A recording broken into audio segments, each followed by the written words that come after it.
El 6 de noviembre del año 2005, en una gran exposición de bienes raíces llevada a cabo en Chicago, Estados Unidos, se encontraba Robert Kiyosaki, un famoso empresario, inversor y autor del bestseller Padre Rico, Padre Pobre. Robert tenía la tarea de ser el presentador del magnate y presidente actual de los Estados Unidos, Donald Trump, en aquel evento frente a 21,000 personas. Antes de subir, Donald le propone un trato a Robert, el de escribir juntos un libro que tratase sobre riquezas y cómo amasarlas correctamente, que se volvería, según Donald, un bestseller. Ese libro fue Queremos que seas rico, y fue uno de los mejores libros sobre lo que finanzas personales respecta. Sobre el dinero hay muchos libros, pero muy pocos nos enseñan qué realmente es, cómo funciona y cómo generarlo. Pero aún así el dinero muchas veces presenta ser una especie de tabú para nuestra sociedad. Evitamos hablar de los salarios, costos y del dinero en sí en general. Muchos argumentan que piensan que los cambiaría de por vida y sienten miedo hacia él, y otros mucha codicia, y se olvidan que no hay que ni huir de él ni tratar de perseguirlo a toda costa. Y no olvidarnos que el dinero es, como lo decía aquel poeta urbano, el dinero no es más que solo dinero. Dinero, aprende algo, dinero. Y que simplemente hay que tratarlo con mucho respeto. Y para eso debemos conocer la historia que gira en torno a él y todos sus puntos interesantes. Así que el día de hoy les traigo 5 cosas sobre el dinero.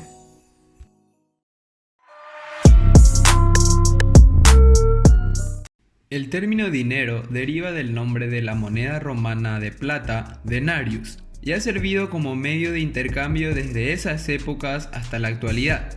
Pero no siempre fue así. En la antigüedad, las personas utilizaban los intercambios o trueques para conseguir las necesidades que precisaban. Por ejemplo, si tú necesitabas verduras, intercambiabas tu producción con un agricultor. Esto dio lugar a la posibilidad de poder alimentar a personas que no necesitaban trabajar la agricultura o la ganadería y podían dedicar a producir otros productos, como por ejemplo la cerámica, e intercambiarlo por el excedente producido. Pero con el tiempo se convirtió en un método ineficiente, porque ¿qué pasaba si me ofrecían verduras o ganado a cambio de mis producciones? Pero yo no precisaba de verduras ni de ganado, no me podrían obligar a intercambiar con esa persona. Así que esto dio origen a un problema cuya solución queda en manos de los orfebres. Encendieron lamparitas y pensaron, ¿por qué no utilizamos los metales preciosos que tenemos, como el oro y la plata, para realizar los intercambios? Y esto dio origen a las primeras monedas, que de hecho resultaron de fácil transporte y mucho más eficiente para las personas a la hora de realizar los intercambios. Entonces todos precisaban de las monedas, por lo que se volvió un éxito y continuó evolucionando a lo que es el día de hoy.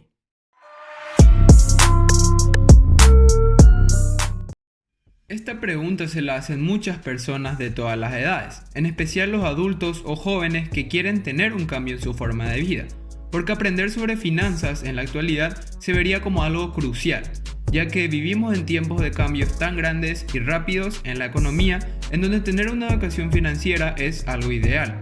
Pero partamos primero desde su concepto. La educación financiera es el proceso mediante el cual logramos un mejor conocimiento de los diferentes productos y servicios financieros, así como sus riesgos, beneficios, etc. Conocemos un poco sobre el mercado y lo que éste conlleva, y su importancia radica en lo que ya antes mencionamos, que vivimos en un tiempo de constantes cambios y más en lo económico, en donde las personas deberían aprender a evitar tomar decisiones de dinero en función de la circunstancialidad, para así evitar caer en grandes deudas. Entonces nos ayuda a ver el dinero como un medio para aprovechar diferentes oportunidades y saber cuándo tomarlas, pero no para un fin, mediante la diferenciación de lo que son los activos y los pasivos. De hecho, unos muy buenos libros para aprender sobre educación financiera y lo que son los activos y pasivos de manera bien explicada son Padre Rico, Padre Pobre de Robert Kiyosaki, El hombre más rico de Babilonia y Piense y hágase rico. Este último también enseña sobre cómo son las corporaciones y cómo trabajan. Entonces, para ir cerrando ya con esta posición, es importante recalcar que una buena educación financiera venga acompañada también de una educación integral, no dejar de lado ni uno ni lo otro. Porque si tenemos una educación financiera y dejamos de lado las otras enseñanzas y aprendizajes, es como que si un pastel le faltase el relleno y el glaseado, y lo mismo sería si pasa al revés. Y es por eso que la mayoría de las personas se preocupan más en aumentar sus riquezas de dinero y se olvidan de aumentar su riqueza más importante, que es su educación.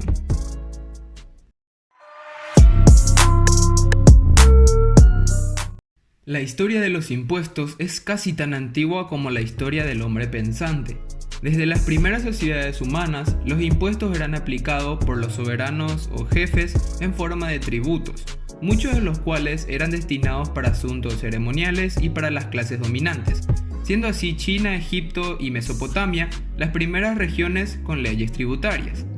Pero remontándonos a épocas más actuales, la historia de los impuestos, como la conocemos hoy en día, que es el porcentaje de dinero que el Estado te quita por prácticamente todo, se remonta a Gran Bretaña en el año 1799 y 1816, donde los impuestos fueron cobrados para pelear contra Napoleón, y en Estados Unidos en 1861 y 1865 para así poder costear los costos de la guerra civil.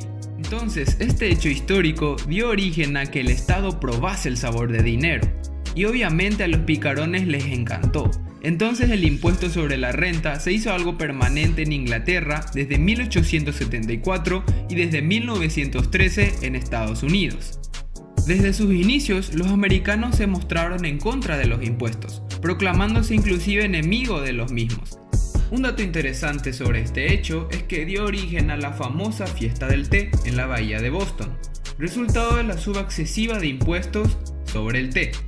Así que tomó cerca de 50 años tanto en Inglaterra como en Estados Unidos y casi todo el continente americano de hecho, hacer triunfar la idea de un impuesto sobre la renta regular.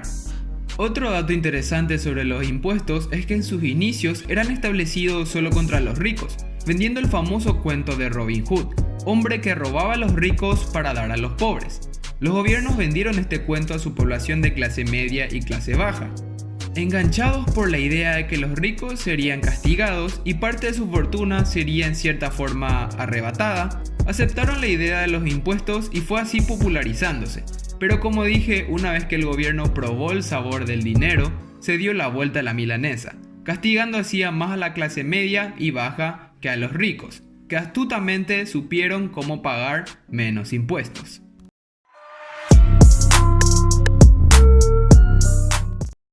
Un banco es una entidad de crédito o una entidad de depósito, que acepta el depósito de dinero de las personas y crea depósitos de los mismos a la vista, lo que hoy conocemos como los préstamos. Pero la historia de los bancos es muy curiosa en verdad. Se remonta a la época del origen del dinero mismo, con el origen de la moneda como método de intercambio oficial y la eliminación del intercambio de bienes, las personas optaban por utilizar las monedas, pero con su aparición también empezaron los robos. Las personas que más monedas poseían y no tenían dónde resguardarlos eran las más afectadas. A lo que surgió una idea de poder guardar el dinero común de las personas en un sitio sellado y bien resguardado, al que podías acudir a retirar tus monedas cuando los vieras necesario, otorgándote un papel con la suma que te correspondería. Con este hecho también nace la pregunta, ¿pero cómo los bancos hacen mucho dinero? Pues bien, desde sus inicios, los bancos creaban muchos préstamos, imprimiendo varios papel dinero o pagaré como se lo conoce hoy en día, sin el dinero que los respaldase. Entonces prestaban con intereses y hacían dinero, y todos felices. A menos que todos quieran retirar su dinero al mismo tiempo, esto no sería un problema para el banco. Pero si esto pasaba, entonces el banco no iba a poder pagarles y así es como iban a la quiebra.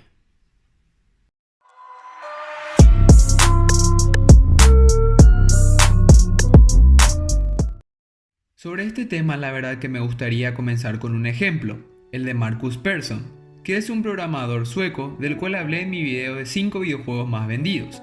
Para los que no lo conocen, es el hombre que creó Minecraft. Se lo compró Microsoft por más de $2.000 millones, junto con su empresa Mojang. Persson decidió retirarse y no seguir en la empresa para dedicarse a una vida de lujos, a lo que se mudó a la ciudad de Los Ángeles y adquirió una enorme mansión. Al obtener todo lo que una persona normal desea, que es una casa, autos y ciertos lujos, se comenzó a sentir medio triste y lo comentaba a sus seguidores en Twitter, diciendo que ya no tenía nada que perseguir ni ninguna meta clara.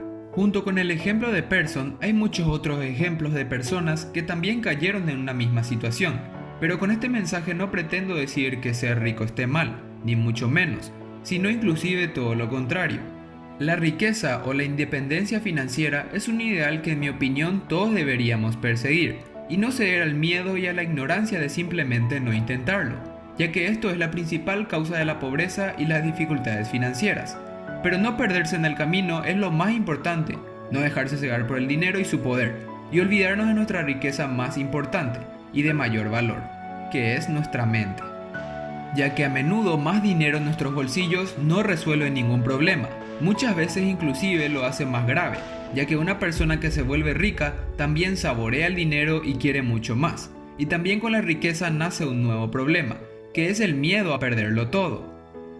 El dinero no cambia a las personas deciden cambiar por el dinero, simplemente acentuando actitudes y emociones que tenían guardados dentro de sí desde siempre.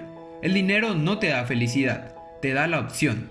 Y mucho dinero te da muchas opciones, pero no todo el mundo se muestra capaz de manejar esas opciones.